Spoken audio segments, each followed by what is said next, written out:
It's Friday morning. காலையில் எழுந்த உடனே அம்மா பார்த்திங்கன்னா பிரேக்ஃபாஸ்ட்டுக்கு அப்பாவுக்கு கோதுமை மாவில் வெங்காயம், கொத்தமல்லி, பச்சை மிளகாயெல்லாம் போட்டு கோதுமை தோசை ஊற்றிருந்தாங்க.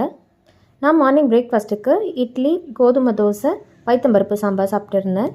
ஆஃப்டர்நூன் லன்ச் மெனு பார்த்திங்கன்னா சாதம், மிளகா கிள்ளி சாம்பார், வெங்காயம், காஞ்ச மிளகாயெல்லாம் கிள்ளி போட்டு பண்ணுற சாம்பார் இது, அவரைக்காய் பொரியல், புதினா துவையல் பண்ணியிருந்தாங்க. இதுதான் ஆஃப்டர்நூன் லன்ச் மெனு. ஈவினிங் பார்த்திங்கன்னா மண்டே டு ஃப்ரைடே ஜெயா டிவியில் டெலிகாஸ்ட் பண்ணுற கமகம மாலை நான் டெய்லி பார்ப்பேன்.